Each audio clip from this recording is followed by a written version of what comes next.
ऊसतोडीच्या नवीन करारामध्ये 50% दरवाढ करण्याच्या मागणीसाठी ऊसतोड मजूर संघटना आक्रमक। दरवाढ करण्याच्या मागणीसाठी राज्यातील ऊसतोड मजूर आजपासून संपावर। धाराशिव जिल्ह्यामध्ये सोयाबीनच्या दरात पुन्हा घसरण। 10 दिवसात 700 रुपयांनी दर घसरले। शेतकरी आर्थिक संकटात। नाशिकमधील येवल्यामध्ये अंगणवाडी सेविकांचं पंचायत समितीवर ठिय्या आंदोलन। 4 डिसेंबरपासून अंगणवाडी सेविकांचा विविध मागण्यांसाठी राज्यव्यापी बेमुदत संप। जळगावमध्ये ऐन लग्न सराईमध्ये सोने बाजारामध्ये मंदीचं सावट। दरामध्ये वाढ झाल्यामुळे ग्राहकांची सोने चांदी खरेदीकडे पाठ। अमरावतीमध्ये पीक विम्याच्या मागणीवरून ठाकरे गट आक्रमक झालाय। विमा कंपनीच्या कर्मचाऱ्यांवर खुर्ची उगारण्याचा प्रयत्न। नांदगाव खंडेश्वर तालुक्यातील ठाकरे गटाचे प्रकाश हारोटकर यांचं शेतकऱ्यांसह ठिय्या आंदोलन। गोंदिया जिल्ह्यामध्ये बारदाना अभावी धान खरेदी ठप्प। शेतकरी अडचणीत। त्वरित बारदाना पुरवठा करण्याची त्यांची मागणी। हरियाणामधील रोड मराठा समाजाचा मनोज जरांगेंना पाठिंबा। मराठा आरक्षण न दिल्यास देशव्यापी आंदोलन बनवण्याचा इशारा। नाशिकच्या शिवतीर्थावर मराठा समाजाच्या वतीनं सुरू असलेल्या साखळी उपोषणाची 105व्या दिवशी सांगता। मुंबईतील आंदोलनाच्या तयारीसाठी 30 डिसेंबरला बैठक होणार। सिंधुदुर्गातल्या अंगणेवाडीतील भराडी देवीचं मंदिर आजपासून 3 दिवस बंद। धार्मिक विधीच्या कारणास्तव मंदिर दर्शनासाठी बंद। सांगलीमधील वारणा नदीमध्ये मृत माशांचा खच। केमिकल मिश्रित पाण्यामुळे माशांचा मृत्यू झाल्याचा स्थानिकांचा आरोप। प्रदूषण नियंत्रण मंडळाच्या अधिकाऱ्यांनी कारखान्यावर कारवाई करावी। नागरिकांची मागणी। शिर्डीमधील साई दर्शनासाठी पालकमंत्री राधाकृष्ण विखे यांच्या प्रशासनाला विविध सूचना। शिर्डीच्या साई मंदिरात नो मास्क नो दर्शन। कोरोनाच्या नव्या व्हेरिएंटच्या पार्श्वभूमीवर सतर्क राहण्याच्या सूचना। शिर्डीमध्ये साईंच्या दर्शनासाठी भाविकांची मोठी गर्दी। 300हून अधिक पालख्या घेऊन हजारो भाविक शिर्डीमध्ये दाखल। दत्त जयंती निमित्तानं आज साई मंदिरात दत्तजन्म सोहळा। कोरेगाव भीमा परिसरामध्ये जाहीर सभा घ्यायला पोलिसांकडून परवानगी नाही। 31 डिसेंबर आणि 1 जानेवारीला सभा घेता येणार। कायदा सुव्यवस्थेच्या पार्श्वभूमीवर पुणे पोलीस प्रशासनाचा निर्णय। शनी शिंगणापूर इथल्या देवस्थानच्या कर्मचाऱ्यांचा संप तुर्तास मागे। 4 जानेवारीपर्यंत संप मागे। कामगार युनियनच्या अध्यक्षांची माहिती। नवीन वर्षाच्या स्वागतासाठी पालघरमध्ये समुद्र किनाऱ्यांवर पर्यटकांची मोठी गर्दी। पालघरमधील केळवे, चिंचणी, डहाणू, बोर्डी या समुद्र किनाऱ्यांवर विविध ठिकाणाहून पर्यटक दाखल। सोलापुरातील उमरे दही गावामध्ये रेणुका देवीच्या यात्रेचा उत्साह। यात्रेला भाविकांची मोठी गर्दी। सलगच्या सुट्ट्यांमुळे नाशिक शहरातील प्रमुख बस स्थानकं गर्दीनं गजबजली। नवीन वर्षाच्या स्वागतासाठी लोकांना गावाकडे जाण्याची ओढ।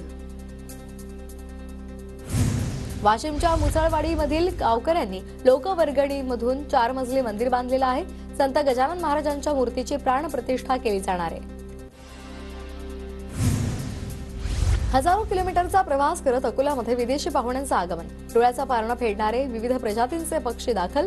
पक्षीप्रेमींमध्ये आनंदाचं वातावरण। अहमदनगरहून संगमनेरकडे जाणाऱ्या एसटी महामंडळाची बस उलटली। बसचं एक्सेल तुटल्यामुळे अपघात झाला। सुदैवानं जीवितहानी नाही।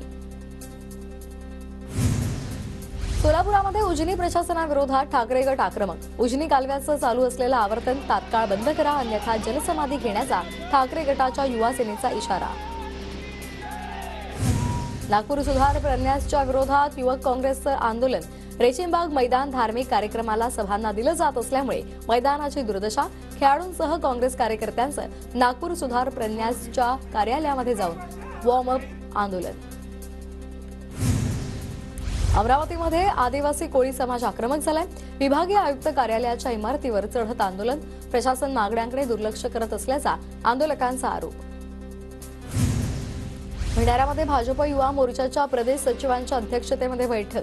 कार्यकर्त्यांमध्ये विविध विषयांवर चर्चा करत मार्गदर्शन। आगामी उपक्रमांचीही देण्यात आली माहिती। रत्नागिरीच्या चिपळूणमध्ये मराठी पाट्यांसाठी दुकानदारांना नगर परिषदेकडून नोटिसा। मनसेच्या आक्रमक भूमिकेनंतर नगर परिषद प्रशासन ऍक्शन मोडवर। परभणी जिल्ह्यातील 38 शाळांमधील 154 शिक्षकेतर कर्मचाऱ्यांना सेवा समाप्तीचे आदेश। बोगस शिक्षक भरतीच्या प्रकारानंतर दोषींवर कारवाईचे आदेश।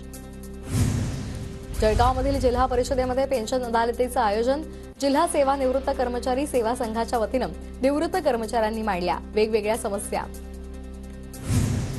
वर्ध्याच्या सेलूमधील सिंदी रेल्वे शहराला तालुक्याचा दर्जा देण्याची मागणी, लोकप्रतिनिधींना निवेदन देणार, सर्वपक्षीय बैठकीमध्ये निर्णय मंजूर. जळगावमध्ये अंगणवाडी कर्मचाऱ्यांचा जिल्हा परिषदेवर मोर्चा, परिषदेसमोर भजन कीर्तन म्हणत आंदोलकांचा ठिय्या. लातूरच्या औसा तालुक्यामध्ये ऊसतोड कामगार महिलेचा मृत्यू, पाय निसटून विहिरीमध्ये पडल्यामुळे मृत्यू झाल्याची माहिती. गोंदियातील शेतकऱ्यांना प्रति हेक्टरी 20,000 बोनस जाहीर, सातबाराची नोंदणी असलेल्या शेतकऱ्यांना बोनस मिळणार, शेतकऱ्यांना ऑनलाईन नोंदणी करण्याचं आवाहन. अमरावतीमध्ये पंजाबराव देशमुखांच्या 125व्या जयंतीनिमित्तानं राष्ट्रीय कृषी प्रदर्शनाचं आयोजन, उद्यापासून 30 डिसेंबरपर्यंत कृषी प्रदर्शन भरणार, शेतकऱ्यांना नव्या तंत्रज्ञानाची माहिती मिळणार. जळगाव जिल्ह्यामध्ये शेतकऱ्यांच्या कांद्याला किलोला 3 रुपयांचा भाव, कवडीमोल भाव मिळत असल्यामुळे शेतकऱ्यांवर कांदा उपटून फेकण्याची वेळ. जळगावच्या तापी नदीवरच्या बंधारा 2 महिन्यांपासून फुटलेला आहे, लाखो लिटर पाण्याची गळती, बंधारा दुरुस्तीची मागणी केली जाते. कृषी मंत्रालयाच्या वतीनं शेतशिवारांमध्ये माती सर्वेक्षणाला सुरुवात करण्यात आली. 89 गावातील 150 ठिकाणचे मातीचे नमुने तपासणीला. रत्नागिरी कृषी सहकारी संघामध्ये भात खरेदीला सुरुवात झाली आहे. प्रति क्विंटलला 2,183 रुपये दर मिळतोय. भंडारा जिल्ह्यातील शेतकरी ई पीक नोंदणीपासून वंचित आहेत. तलाठ्यांमार्फत ऑनलाईन पाहणी करून पीक नोंदणी करण्याची मागणी. महाराष्ट्र प्रदेश किसान मोर्चाचे सरचिटणीस शिशुपाल पटले यांची मागणी.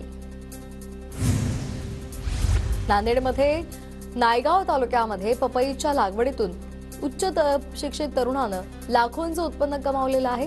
3 एकर शेतीमधून 4 लाखांचं उत्पन्न त्यांनी कमावलेलं आहे. अहमदनगरमधील शनिशिंगणापूर जवळच्या मुळा साखर कारखान्याजवळ बिबट्या आढळला. ऊसाचं क्षेत्र जास्त असल्यामुळे बिबट्याचं वास्तव्य पाहायला मिळते. भंडारामधील लाखांदूरमध्ये शेतमजुरावर अस्वलाचा हल्ला, हल्ल्यामध्ये शेतमजूर गंभीर जखमी, जिल्हा सामान्य रुग्णालयामध्ये उपचार सुरू. साताऱ्यातील सार्वजनिक शौचालयामध्ये विद्रूप पुतळा ठेवल्याचा प्रकार, महिलांना घाबरवण्यासाठी विद्रूप पुतळा ठेवण्यात आलेला होता. खोडसाळ व्यक्तीवर कारवाईची मागणी. कत्तलीसाठी गायींची वाहतूक करणाऱ्या ट्रकवर वाशिमच्या मालेगाव पोलिसांची कारवाई. समृद्धी महामार्गावर छत्रपती संभाजीनगरकडे जाणारा ट्रक पोलिसांनी पकडला.